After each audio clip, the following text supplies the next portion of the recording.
J'ai encore quelques questions pour vous. Dans la vidéo précédente, je vous ai dit que quand les côtes se soulevaient, les poumons suivaient. Mais par quel miracle? Les poumons, ils sont pas collés directement aux côtes.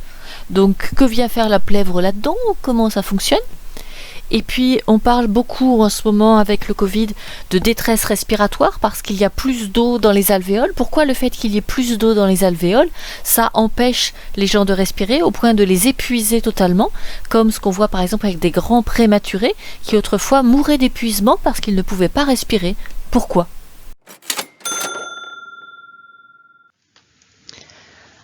Alors je vous incite à analyser ce document sous forme d'exercice, c'est-à-dire que je vous dis simplement comment il a été obtenu, puis vous mettez en pause, vous essayez de comprendre, et puis après seulement je vous donne la correction.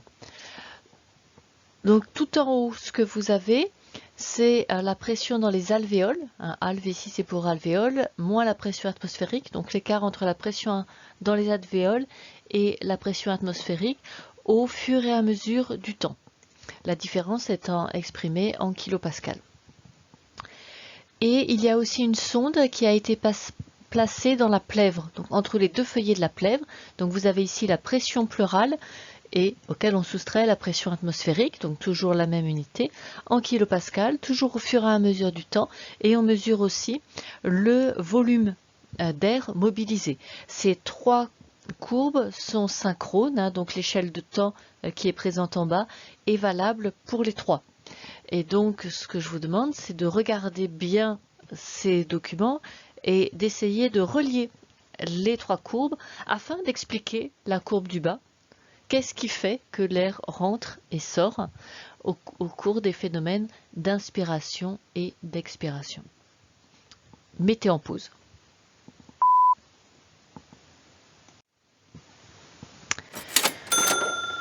Alors, on a plusieurs courbes.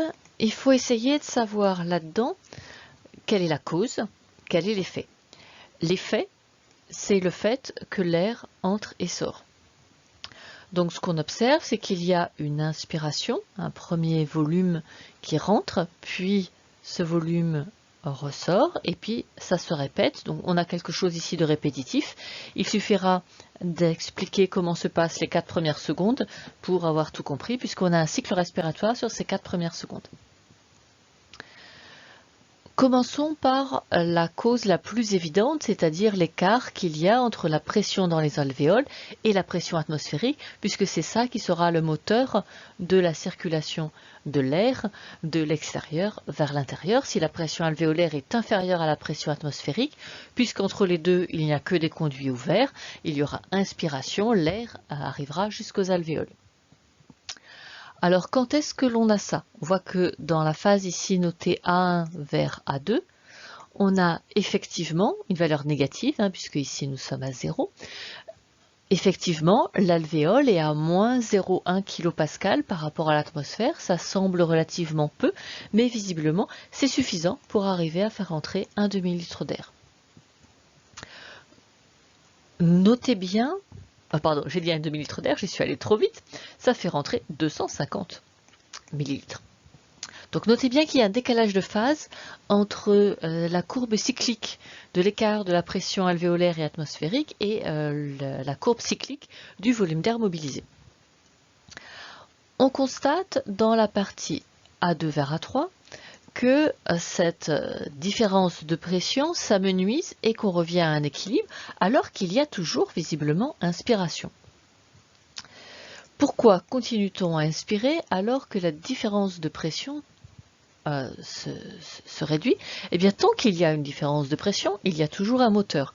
Et il y aura arrêt du flux quand il y aura arrêt, donc en A1 et A3, quand il y aura arrêt de la différence de pression.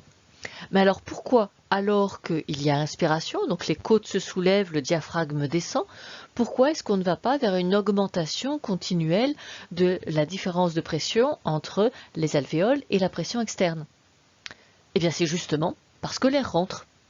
Si l'air ne rentrait pas, effectivement, pendant ces 2 secondes où les poumons se gonflent parce que les côtes se soulèvent et que le diaphragme descend, s'il n'y avait pas d'entrée d'air, il y aurait continuellement augmentation de la différence entre la pression alvéolaire et la pression atmosphérique. Seulement ici, on n'a pas bloqué la glotte, il y a inspiration. Donc pendant qu'il y a dilatation des poumons, il y a aussi entrée d'air. Et cette entrée d'air, bien sûr, elle va réduire la différence de pression entre l'alvéole et l'atmosphère. Ce qui fait qu'on voit dans cette deuxième phase à la fois l'effet du gonflement des poumons, il continue encore à se dilater, mais aussi l'effet de l'entrée d'air. Ce qui fait qu'à la fin de l'inspiration, on arrive à une situation d'équilibre, c'est-à-dire que la pression atmosphérique externe est identique à la pression des alvéoles. Alors peut-être que vous n'y croyez pas et que ça vous semble très étrange. Donc je vous propose de faire sur vous-même le test. Vous allez faire une inspiration. Vous pouvez même faire une inspiration forcée, ça ne changera rien. Vous faites une inspiration forcée et maintenant il faut vous arrêter, sans rien bloquer. Pas la peine de serrer la gorge, la glotte, sans rien. Mettez la main devant votre bouche, sentez-vous un flux d'air. Rien. Vous pouvez même mettre une flamme de bougie si vous voulez devant votre visage. À la fin de l'inspiration, rien.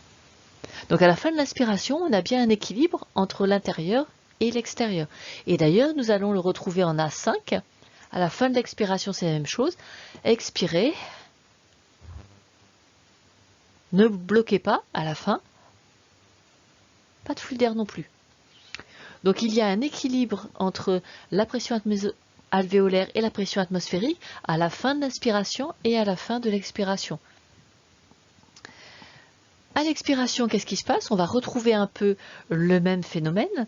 À l'expiration, les côtes reviennent passivement en place, le diaphragme aussi remonte passivement, tout ça réduit le volume des poumons, donc maintenant la pression dans les alvéoles devient supérieure à la pression atmosphérique, donc on passe effectivement la valeur 0, ça augmente, ça augmente, ça augmente, mais cette compression fait aussi sortir l'air, et ces doubles effets s'additionnent, ce qui fait que bien que le volume des poumons continue à diminuer, le fait que l'air s'en aille fait que la différence de pression finit par s'amenuiser jusqu'à ce qu'on revienne à une situation d'équilibre.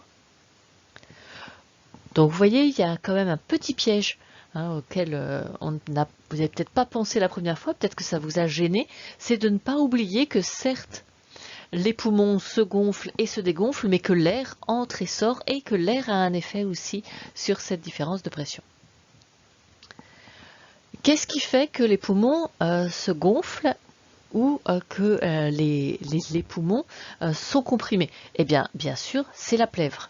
Donc, le moteur du phénomène que nous venons d'étudier, c'est la plèvre. Et vous voyez que les choses s'enchaînent, c'est parce qu'il y aura des changements de pression dans la plèvre qu'il y a changement de pression dans les alvéoles, qu'il y a des flux d'air à l'échelle de l'organisme. Donc la pression dans la plèvre, c'est ce qui est à l'origine du fait que les poumons suivent le mouvement des côtes et suivent le mouvement du diaphragme. Et là, bien sûr, on va retrouver quelque chose de continu, puisque là, il n'y a pas de mouvement d'air à l'intérieur de cette plèvre. Donc, au fur et à mesure que les côtes se soulèvent et que le diaphragme descend, cela tire sur la plèvre externe et cela fait une chute de pression, mais tant qu'il n'apparaît pas de bulle de gaz, le liquide qui est dans la plèvre maintient une cohérence entre la plèvre externe et la plèvre interne, et bien que la pression diminue, les deux plèvres bougent ensemble, et donc le poumon change de volume avec le mouvement du diaphragme et le mouvement des côtes, et donc forcément cette pression elle diminue d'autant plus que les côtes sont hauts et le diaphragme est bas. Dans les conditions normales, il n'y aura jamais de bulle d'air. On n'a pas le phénomène d'embolie que nous avons vu dans le xylème des angiospermes parce que les différences de pression n'atteignent jamais 2 mégapascales. Vous voyez, nous sommes en train de compter en kilopascales et en fractions de kilopascales. Donc rien à voir avec la transpiration des plantes. À l'expiration, cette fois-ci, le retour des côtes, le retour du diaphragme comprime la plèvre et donc la pression ne fait qu'augmenter au fur et à mesure qu'il y a ce relâchement du diaphragme et ce retour passif des côtes. Donc c'est normal que les mouvements de la plèvre soient en synchronisé avec les mouvements d'air et soit en décalage de phase avec les variations de la pression alvéolaire, de la différence de pression entre les alvéoles et l'atmosphère. Donc si ça vous a paru un peu compliqué, réessayez tout seul de voir si vous pouvez correctement expliquer à quelqu'un ce système. Comme c'est quelque chose de la vie courante, je pense que ça peut intéresser n'importe qui dans votre entourage. Donc si vous êtes capable de faire comprendre à vos parents, par exemple, comment on respire, c'est que vous avez parfaitement intégré cette chose. J'espère que les parents ne m'en voudront pas que vous les utilisez comme cobayes pour tester la clarté de vos explications. Ici, nous avons ce qu'on appelle un pneumothorax, c'est-à-dire que chez cette personne, la plèvre, on a aussi la plèvre interne, la plèvre externe, la plèvre a été endommagée, il y a un trou. Donc typiquement, ça arrive à la suite d'une plaie, un coup de couteau par exemple, qui fait que la plèvre est rompue. Et regardez ce qui se passe pour le poumon du côté où la plèvre est rompue. Eh bien, ici, il y a du liquide et surtout le poumon qui était collé à la plèvre ici, et qui changeait de volume à chaque fois que la plèvre se déplaçait dans un sens ou dans l'autre. Désormais, le poumon n'est pas connecté à la plèvre, et donc il ne se gonfle pas, et il ne se rétracte pas aussi, quand les côtes bougent. Et donc, cette personne, en fait, ne respire pas avec un de ces deux poumons, il ne respire que sur l'autre poumon, et cela tant que la plèvre n'aura pas cicatrisé. Le poumon de ce côté-là est complètement inutilisable. Donc ici on a résumé sous forme d'un schéma. Alors il faudrait un petit peu améliorer ce schéma pour qu'il fonctionne réellement. Il faudrait vraiment coller le diaphragme à la plèvre, sinon ce diaphragme n'aura pas d'effet sur le volume des poumons. Et puis il serait bon de rajouter des côtes qui soient accrochées à ce diaphragme de façon à ce qu'on comprenne pourquoi il y a un changement de volume des poumons. Et donc ici on retrouve les valeurs que nous avons citées, donc simplement des fractions de kilopascal qui vont faire toute la différence. Donc l'air extérieur est à 1 atmosphère, donc 101,3 kilopascal. L'intérieur lors de l'inspiration est seulement à 101,0 kilopascal. Grâce au mouvement que nous avons décrit, cela suffit à faire une inspiration et l'expiration c'est seulement 101,7 kilopascal, mais ça suffit à faire des mouvements d'air.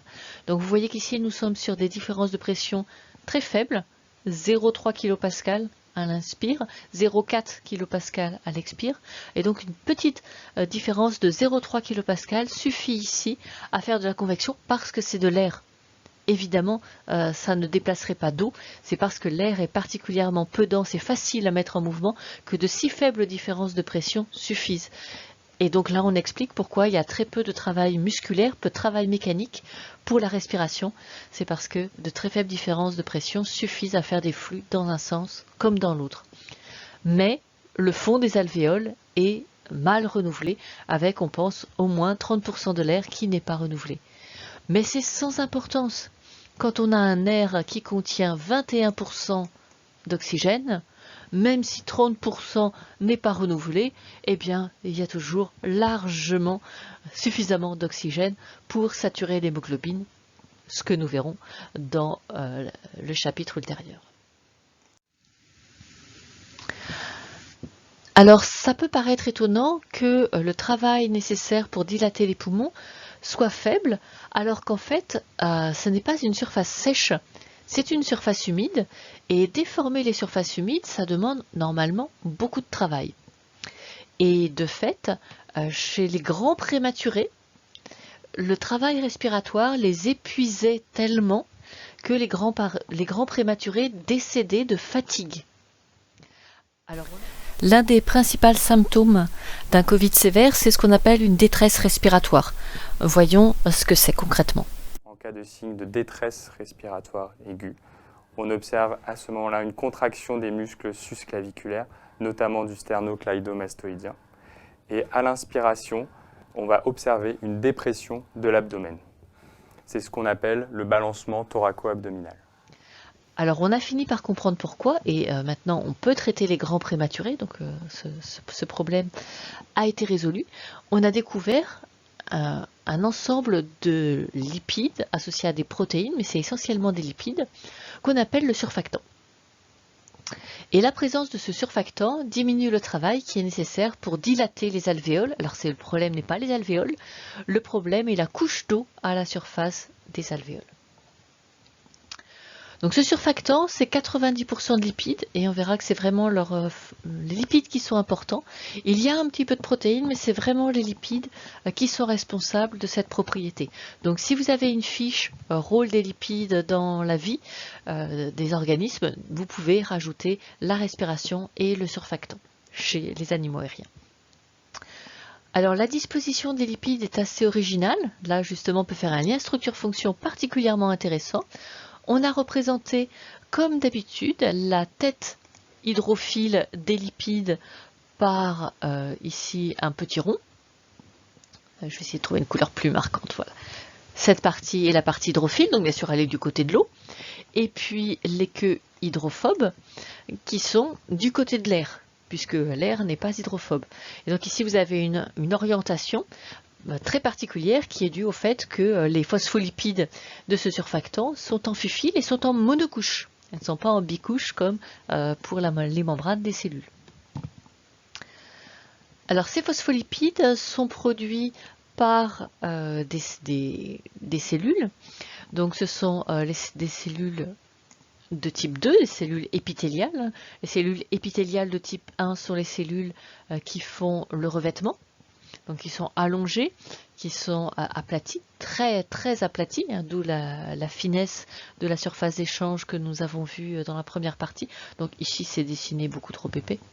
Par rapport à la taille du noyau, ça fonctionne absolument pas, hein, c'est tout à fait exagéré. Et par contre, les cellules épithéliales de type 2, elles n'ont pas cette forme amassisse qui vous permet de les reconnaître en microscopie électronique. Et puis ce qu'il y a de particulier, ce sont des organites dans lesquels on voit des couches de choses qui ont l'air de ressembler à des membranes, donc on appelait ça des corps lamellaires, et ces corps lamellaires peuvent être libérés par exocytose, et à ce moment-là, c'est eux qui forment la monocouche de surfactant.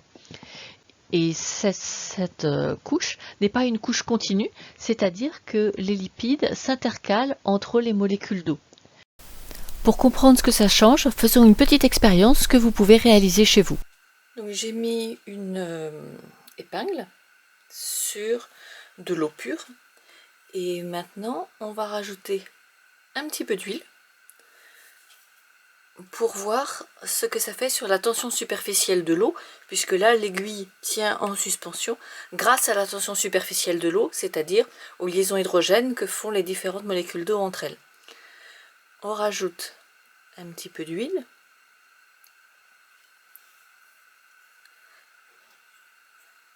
Alors ce qui est important, c'est que l'huile fasse une surface. Vous voyez que là, l'huile est en train d'atteindre la zone de l'aiguille. Tout doucement. Et ça y est. Dès que l'huile est arrivée à proximité de l'épingle est tombée. Parce que il y a des molécules ici d'acide gras essentiellement, hein, qui se sont intercalées entre les molécules d'eau et donc la tension superficielle de l'eau a disparu.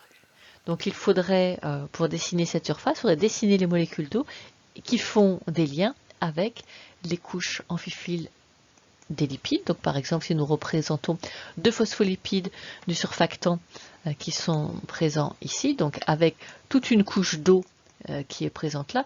Donc je vais dessiner une molécule d'eau de façon assez schématique. Eh bien, elle va faire des liaisons hydrogènes avec les parties polaires de ces lipides. Donc ça permet de faire un grand nombre de liaisons, mais ça réduit le nombre de liaisons que cette molécule d'eau peut faire avec une autre molécule d'eau. Et en fait, le travail mécanique qui est nécessaire lors de la respiration, c'est pour augmenter la surface ici de cette couche de liquide, et augmenter la surface de cette couche de liquide veut dire rompre des liaisons hydrogènes entre les molécules d'eau. Mais vous voyez que ici on a beaucoup de liaisons hydrogènes qui ont été perdues parce que les molécules d'eau qui sont par exemple de ce côté ne peuvent pas interagir directement avec celle-ci, puisque entre les deux, il y a des phospholipides, qu'il y a certes quelques possibilités de quelques liaisons avec ces phospholipides, mais pas énormément et surtout pas autant qu'il ne peut y en avoir avec les molécules d'eau. Ce qui fait que la couche d'eau, quand elle est constituée que de molécules d'eau, contient un très grand nombre de liaisons hydrogènes et est très difficile à déformer, très difficile à étirer, alors que quand on a cette intercalation de phospholipides et de molécules d'eau, il y a beaucoup moins de liaisons hydrogènes et elles peuvent beaucoup plus facilement être rompues. Donc il y a besoin de moins de travail mécanique pour arriver à étirer cette surface. Et donc c'est ce qu'on fait pour les très grands prématurés.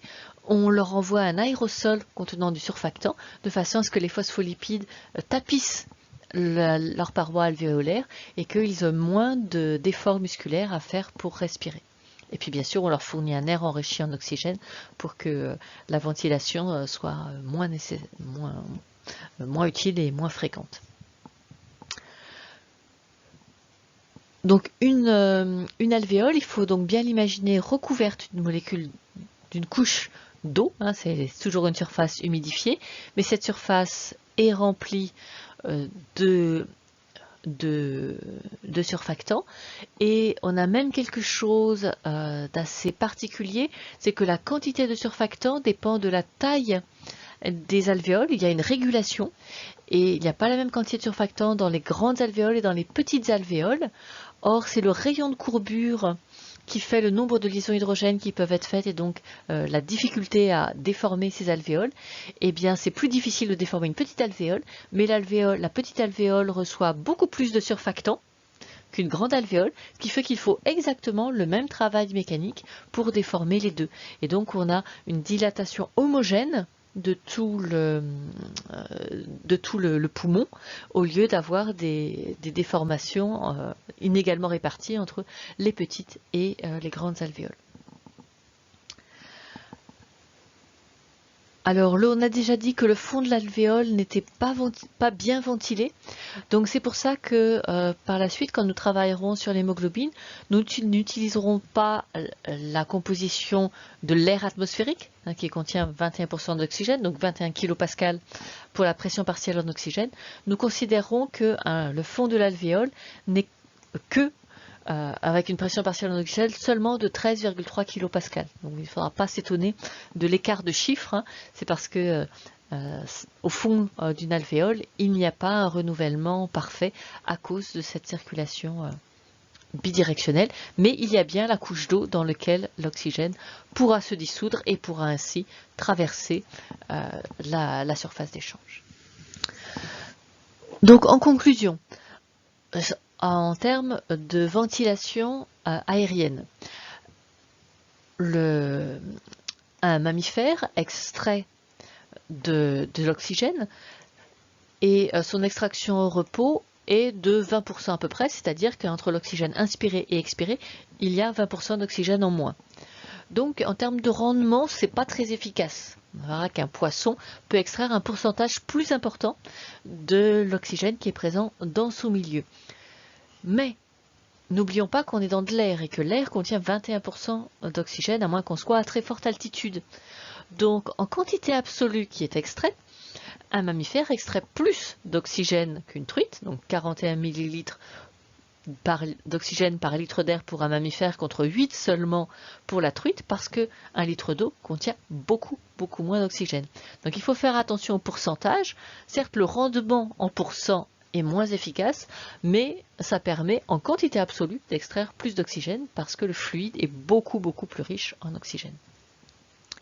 Et puis en plus, c'est particulièrement économe puisqu'il n'y a que 3% de l'oxygène inspiré qui est utilisé dans la production d'énergie pour bouger les côtes et le diaphragme.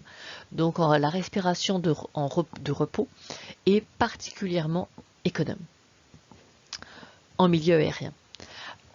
Le seul fois où ça va être un petit peu limitant, le fait d'avoir un mauvais rendement en termes d'extraction d'oxygène, c'est en haute montagne. Parce que justement en haute montagne, comme la pression totale diminue, la pression partielle, c'est la pression qu'aurait ce gaz s'il était tout seul à la même pression atmosphérique. Mais comme la pression atmosphérique baisse, la pression partielle, mécaniquement, hein, elle baisse aussi.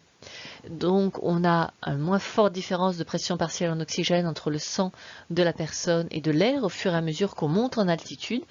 Et là, le rendement, le mauvais rendement des appareils aériens peut devenir limitant, d'où la difficulté qu'il y a à escalader des hauts sommets et le fait que pour les plus hauts sommets, il faut une assistance respiratoire, il faut des bouteilles d'oxygène parce que justement on est dans un milieu qui n'est plus assez riche en oxygène pour notre appareil respiratoire.